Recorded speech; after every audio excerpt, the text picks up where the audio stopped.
Hi there. Hi there. Ketemu lagi sama kita di episode kedua bareng dengan Opi Fiadian Wahyono dan aku Kartika Kanastari Sumbu. Hari ini kita akan ngebahas salah satu kasus yang banyak juga ditemuin, Very yaitu common. nyeri pinggang ketika hamilan.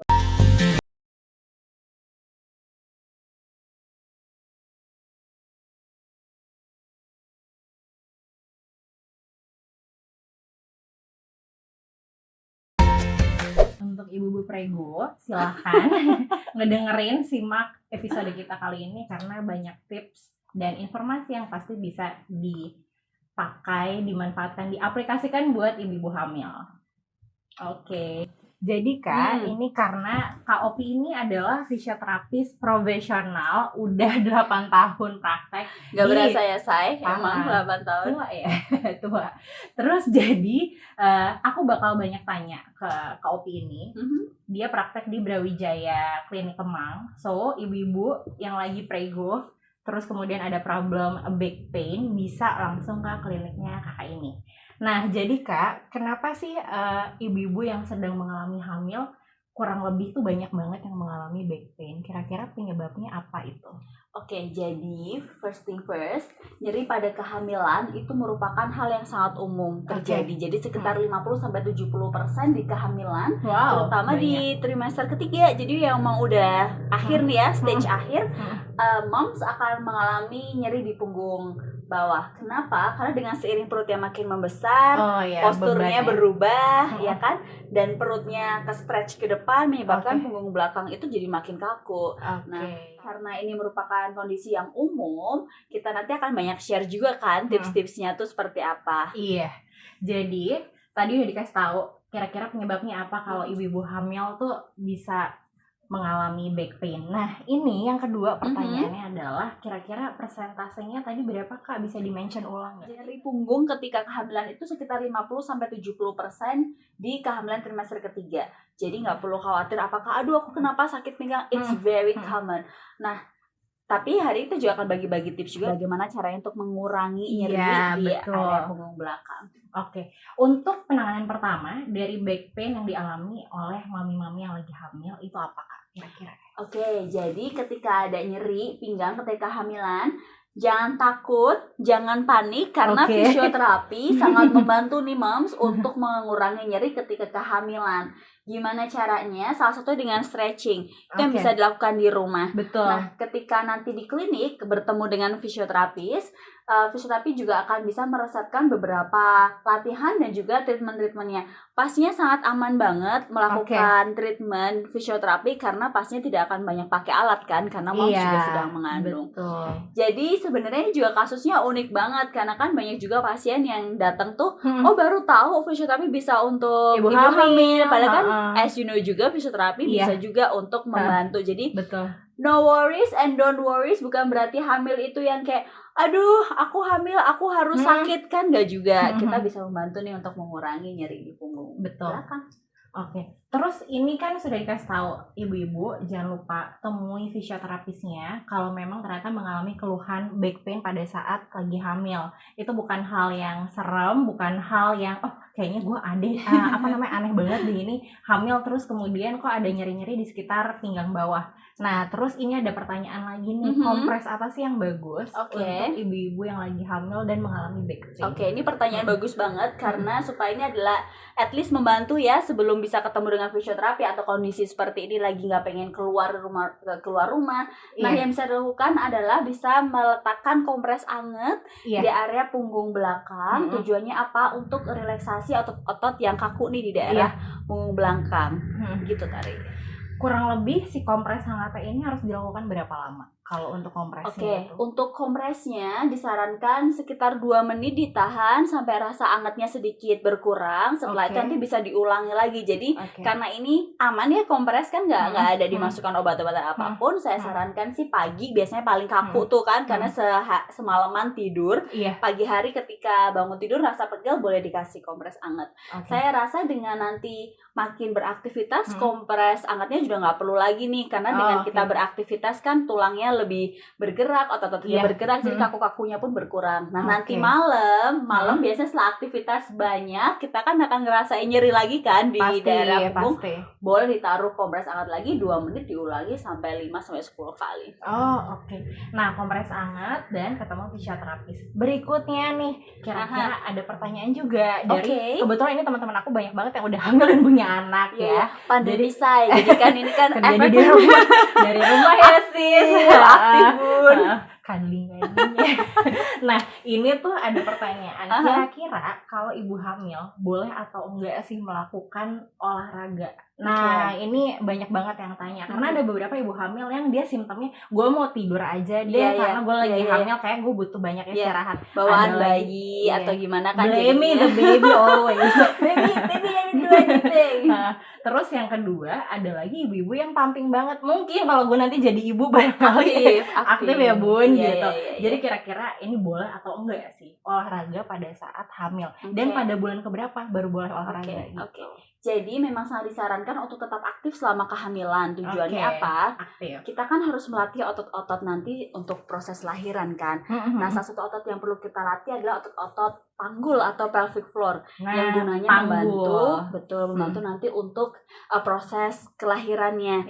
Nah, kapan waktu yang tepat? Sebenarnya kapan aja. Tapi saya sangat sarankan nih untuk ketemu dokter terlebih dahulu, karena dokter akan menganalisa kan hamilnya ini kuat atau enggak, hamilnya tidak ada masalah. Ketika dokter udah confirm, oh hamilnya aman, baby sehat, ibu sehat, boleh melakukan olahraga.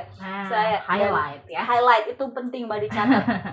Nah, olahraganya seperti apa? Kalau yang kayak Tari, wanita aktif yang gak bisa diam, dia udah biasa olahraga, ya kan? Udah biasa olahraga, dia bisa melakukan olahraga yang start di low impact dulu, karena tidak disarankan dengan high impact, lompat-lompat segala macam kan, berbahaya, peluang cedera lebih besar. Nah, terus habis itu setelah itu perhatikan juga, pastikan olahraganya tidak membuat pusing. Ya kan? Gak boleh ada headache sama sekali ya. Dan lebih baik outdoor. Karena kita perlu oksigen yang cukup. Walaupun kalau indoor pastikan juga sirkulasi udaranya bagus. Dan jangan lupa sebelum olahraga pastikan stretching dulu, ya kan, supaya heart rate-nya naik pelan-pelan, supaya ototnya juga lebih terulur untuk mengurangi cedera. Dan nanti setelah olahraga juga pastikan untuk warming up atau peregangan untuk mengurangi adanya cedera. Jadi urutannya nih ibu-ibu ya.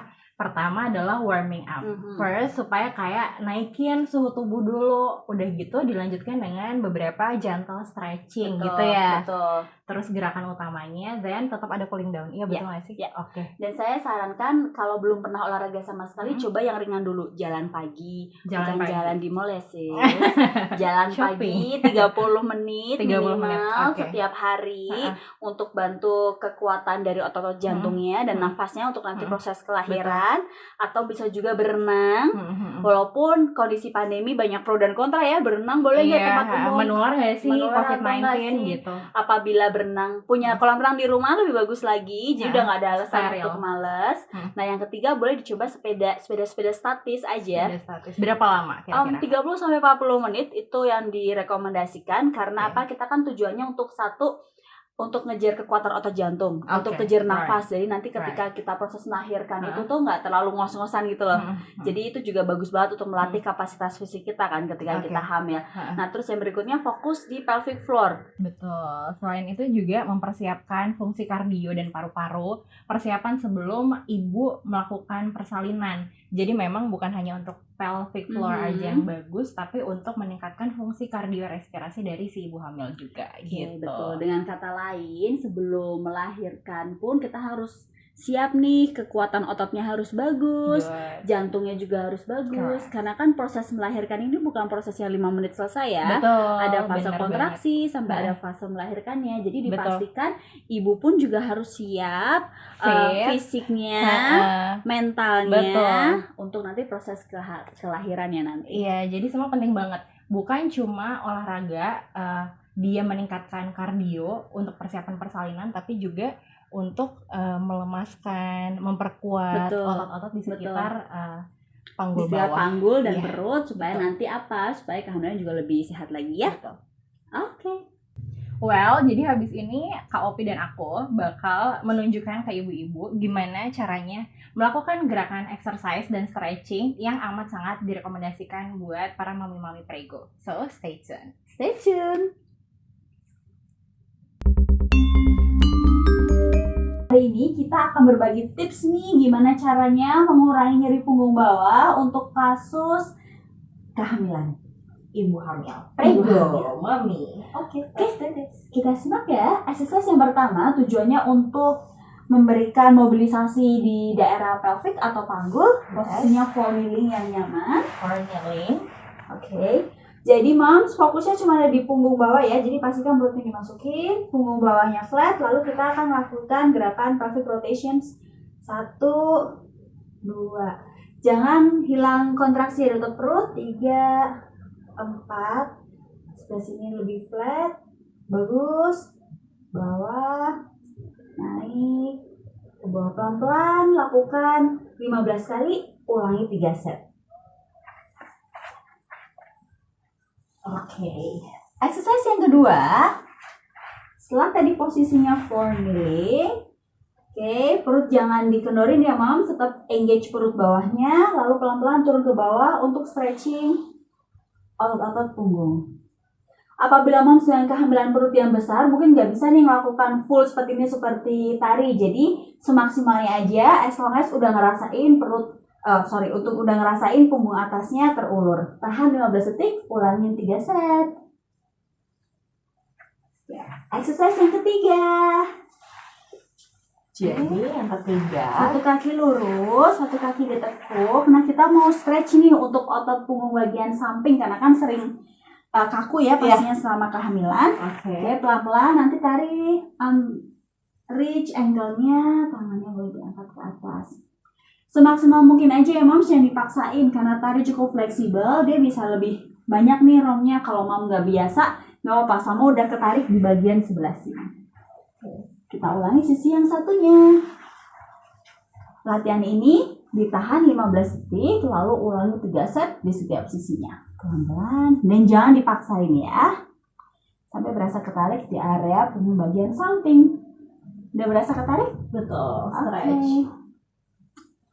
Oke.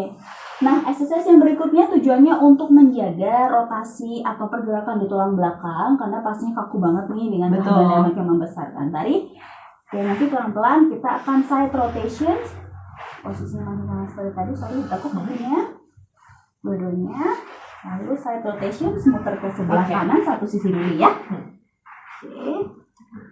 Semaksimal mungkin dan sekali lagi latihan ini harus pain free. Jadi kalau ada nyeri sebaiknya dihentikan, oke? Tahan 15 detik. Kita ulangi di sisi satunya. Ya, jika ada yang mau bantuan boleh ditambah sedikit tarikan atau dorongan, tapi hanya sebatas nyaman ya, jadi tidak boleh menimbulkan rasa sakit. Terakhir, untuk menjaga elastisitas nih otot-otot punggung belakang ya. Jadi sekarang kakinya dibuka, yang nyaman. Ingat ya moms mungkin nggak selentur tari, jadi lakukan semaksimalnya mungkin aja di rumah. Oke, jangan dipaksain. Lalu pelan-pelan cekungkan punggung atas, pelan-pelan meraih ke depan. Jadi ini ada 2 hal nih yang kita stretch, otot paha bagian dalam dan juga otot punggung yang ada di belakang. Tahan 15 detik dan ulangin 3 set. Oke. Gimana? Aman? Feels good. Safe. Jadi menurut aku semua yang udah kita lakukan tadi, gerakan stretching dan exercise sangat direkomendasikan untuk wanita yang hamil.